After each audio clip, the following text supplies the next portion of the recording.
कुठे निघालीस? ऑफिसला. अरे वा, एवढे दिवसात कधी ऑफिसची आठवण झाली नाही आणि आज अचानक ऑफिस? एवढे दिवस गेले नाही म्हणूनच आज चालली. काम आहेत खूप. कोणाच्या ऑफिसला चालली आहेस? हे म्हणजे आपल्या ऑफिसला का दादा होळकरच्या ऑफिसला?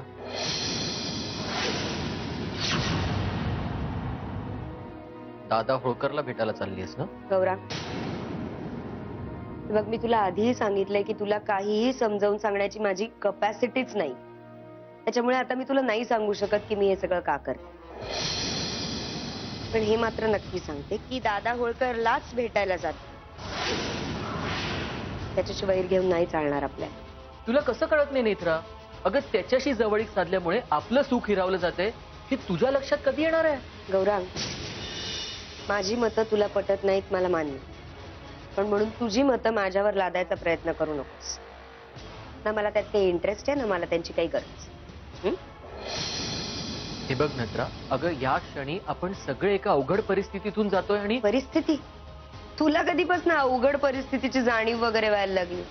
हा, हे बघ गौरव, मी तुला या आधीही खूप वेळा सांगितलं की all this is very complicated, so just stay out of it. Okay?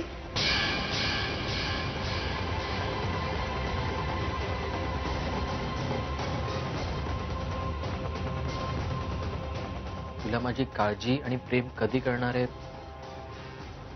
देव जाणे.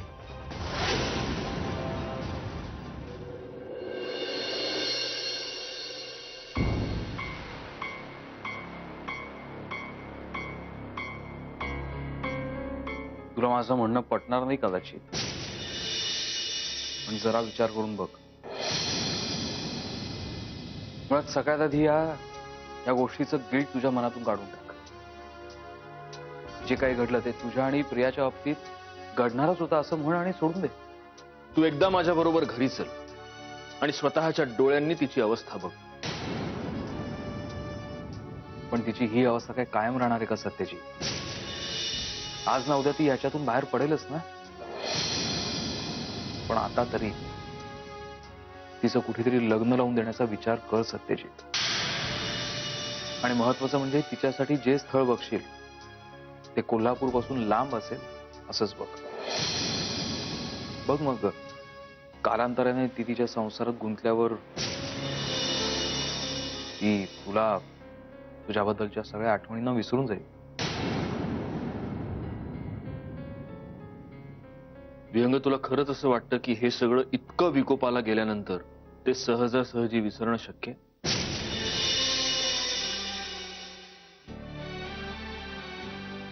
सत्यजित, या सगळ्यावरती काळ हाच एकमेव उपाय आणि त्या दरम्यान तुला स्ट्रॉंगली उभं राहणं गरजेचं आहे. जरा याच्यातून बाहेर पड आणि विचार कर. तुझं तुलाच कळेल.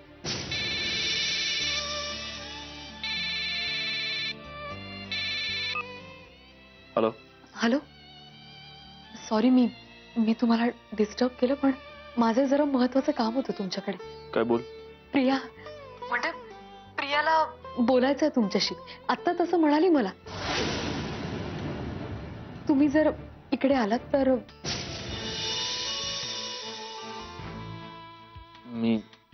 मी येतो. मी ताबडतोब येतो. ठीक आहे.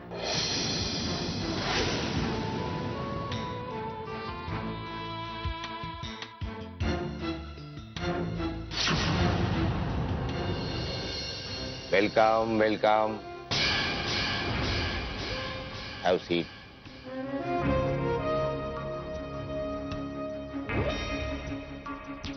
असं काय बघताय दादा?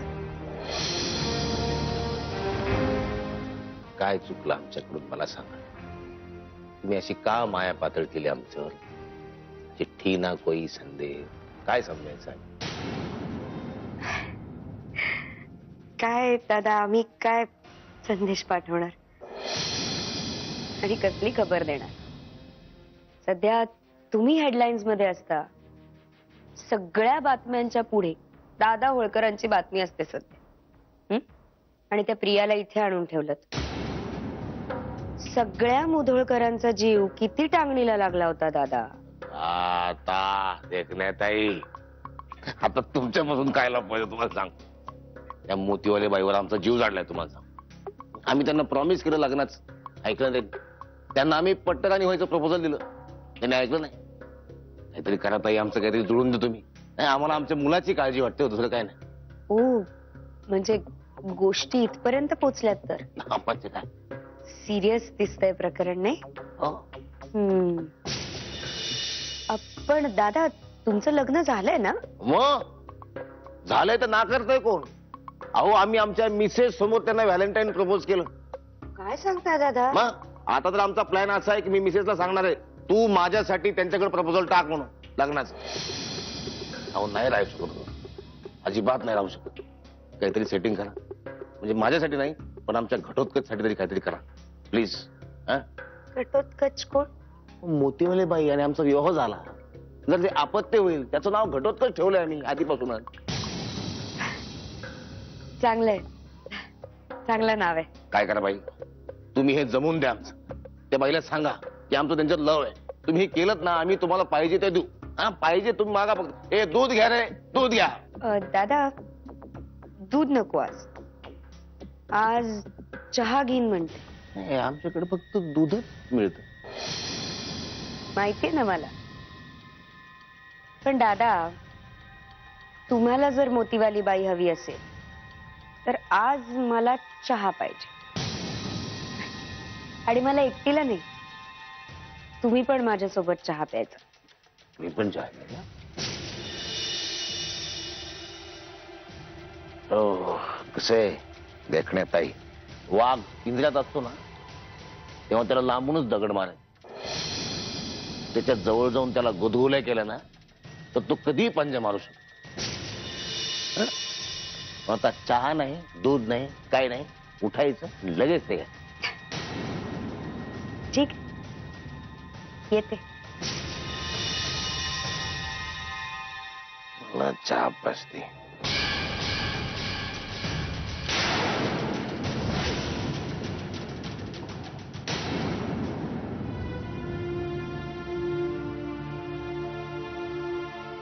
प्रिया,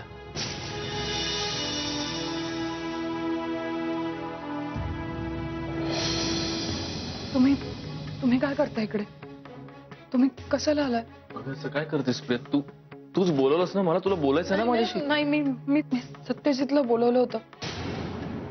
आम्ही गेलो होतो ना तिकडे. माझं आणि काकांचं खूप भांडण झालं.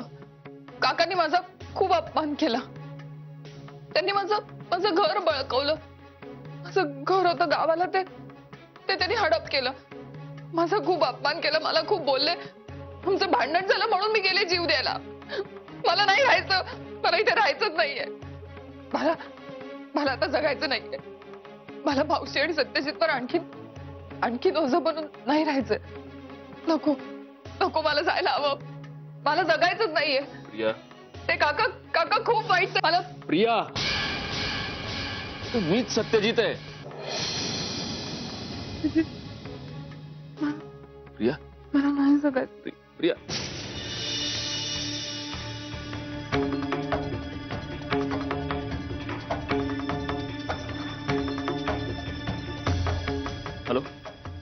Hello doctor.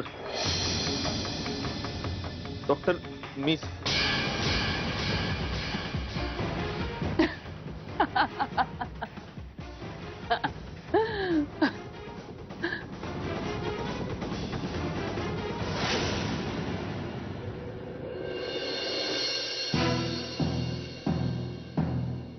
डॉक्टर, माझी प्रिया कधी बरी होणार? त्याचं काय ना की ते आत्ताच सांगता येणं जरा कठीण आहे. मग तुम्ही डॉक्टर काय कामाच्या? आते, त्याचं काय ना मिस्टर मुधळकर, त्यांची एन्झायटी लेवल खूपच हाय आहे. आणि त्यांची हिस्ट्री बघता त्यांनी 2दा सुसाईड करण्याचा प्रयत्न केलाय. त्याअर्थी त्यांच्या मनावरचा ताण खूपच जास्त आहे असं लक्षात येत आहे. पण डॉक्टर, प्रिया बरी होईल ना? हो, पण त्यांची खूप काळजी घेण्याची गरज आहे. त्यांच्या मनावर कुठल्याही प्रकारचा ताण येणार नाही ह्याची काळजी घ्यायला हवी. मागे एकदा प्रिया म्हणाली होती मला तिचं कुणातरी एका मुलावर प्रेम होतं आणि त्याने दुसऱ्याच कुठल्या तरी मुलीशी लग्न केलं.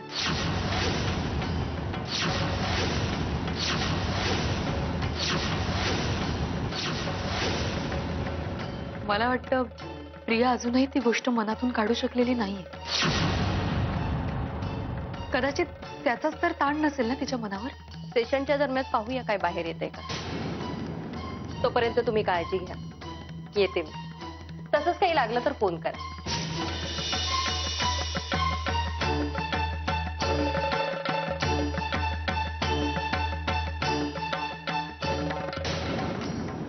नको नको नको प्लीज मला जाऊ दे इकडनं. मला मला मरायचं. मला मला नाही जगायचं. प्लीज मला जाऊ दे.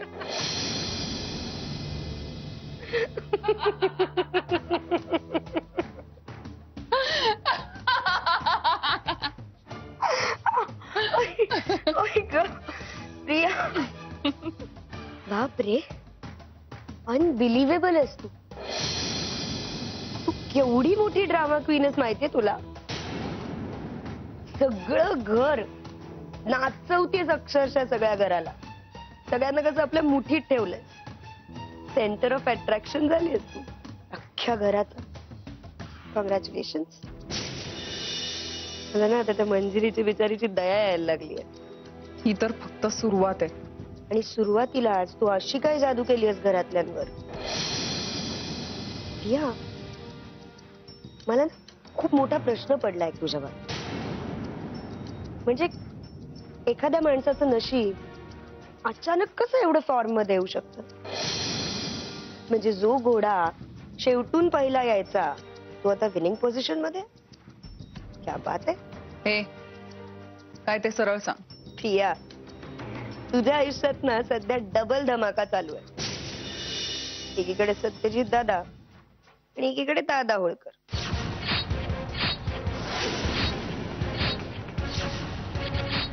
म्हणजे एकीकडे शहरी चावान, दुसरीकडे गावरान मेवा. मजा आहे यार तुझी. दादा होळकर. हे सगळं तुला कसं कळलं. मला कसं कळलं ते जाऊ दे. मला गंमत याची वाटतीये. इकडे सत्यजित दादा तुझ्यासाठी हैराण, इकडे दादा होळकर तुझ्यासाठी परेशान. अगं त्यांनी तर तांबडे बाबाचा फोटो काढून तुझा फोटो लावून त्याची पूजा करणंच बाकी ठेवलंय. बाय द वे प्रिया, तुझा चॉईस काय. म्हणजे आमच्या प्रिया देवी ह्या दोन नवरदेवांपैकी नक्की कुठल्या नवरदेवाच्या बाजूने कौल देणार आहेत.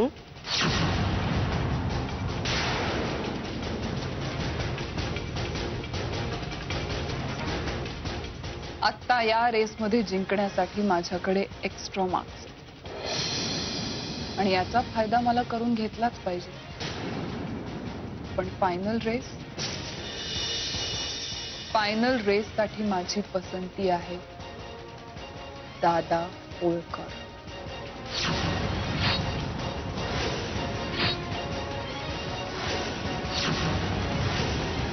दादा होळकर नावाचं एक ब्रह्मास्त्र माझ्या हाती लागलंय आणि आता ते मी सत्यजित विरुद्ध वापरणार.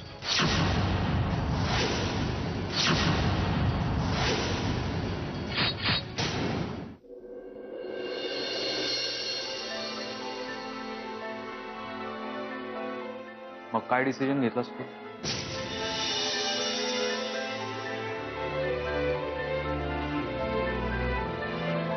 मी काय डिसिजन घेणार.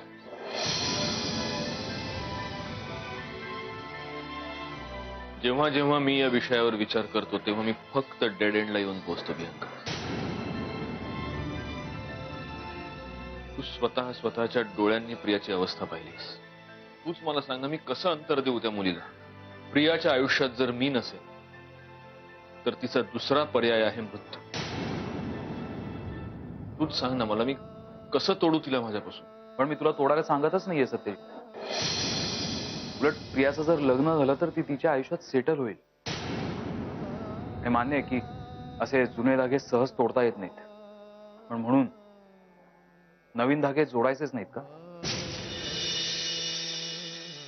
कसं आहे व्यंग, मुळात प्रिया लग्नाला तयार झाली पाहिजे आणि लग्नानंतर तिनं तिच्या त्या नवऱ्याला ऍक्सेप्ट केलं पाहिजे ना.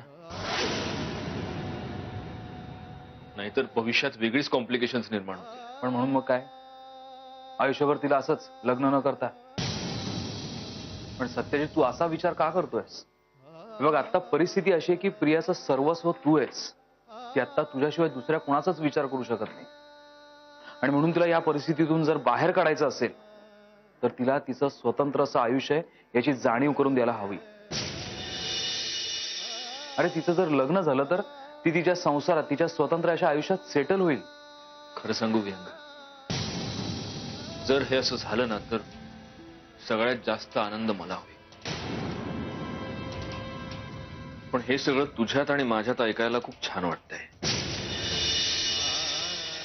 प्रत्यक्षात हे किती पॉसिबल आहे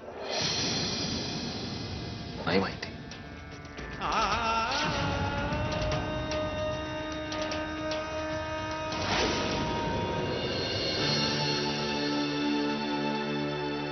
काय म्हणतो? वहिनी, म्हणजे मी दागदरला बोलवायबद्दल जे काही बोलले ती माझी चूकच झाली. अगं, दागदरला बोलवल्यामुळं प्रिया जरा तरी बरी झाली ना. लवकरच ती पूर्ण बरी होईल बघा, आणि पुन्हा पूर्वीसारखी अगदी छान नटून सजून आपल्या समोर उभी राहील. फक्त आता तिला थोडी आरामाची गरज आहे, एवढंच. वहिनी, प्रिया बरी व्हावी अशी माझी लई इच्छा आहे. आणि त्यासाठी मला ना एक विनंती करायची होती. विनंती कसली करताय वंच? सांगा ना. मला ना या घरात सत्यनारायणची पूजा घालायची इच्छा आहे. बाय, ही तर चांगली गोष्ट आहे. पण वहिनी, सत्यजित संग तू या विषयावर बोलशील ना? नाही म्हणजे मी सांगितलं ना तर त्याला पटायचं नाही. वंच, असं काय करता? तुमचंही ऐकतो तो. तरी बी तूच बोलशील? बाय, मी बोलेन त्याच्याशी.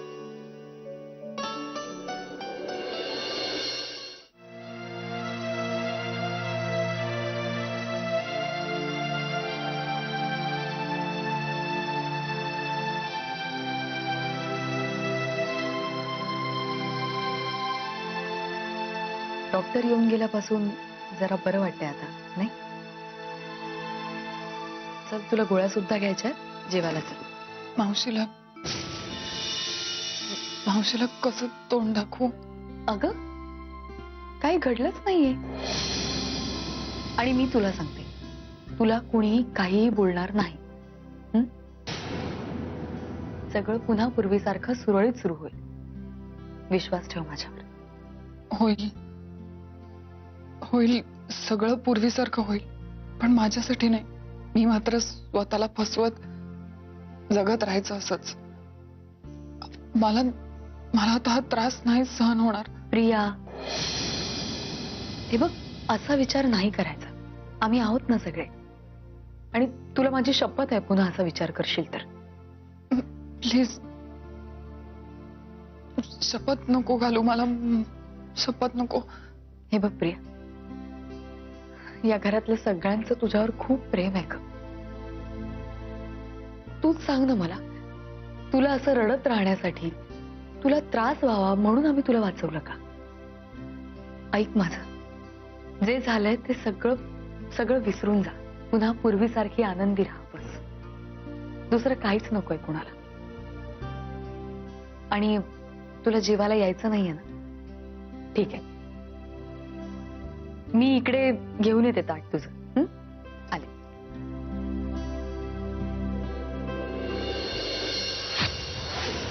मंजिरी, असं बोलायचं नाही म्हणून मला शपथ घालतेस. पण खरंच अशा शपथेने जीव गेला असता तर किती बरं झालं असतं ना. एका क्षणात सुटली असतीस या सगळ्यातून. पण नाही, आता त्याचीच किंमत मोजावी लागणार तुला. ह्या तुझ्या चांगुलपणाची, तुझ्या भोळेपणाची खूप मोठी किंमत.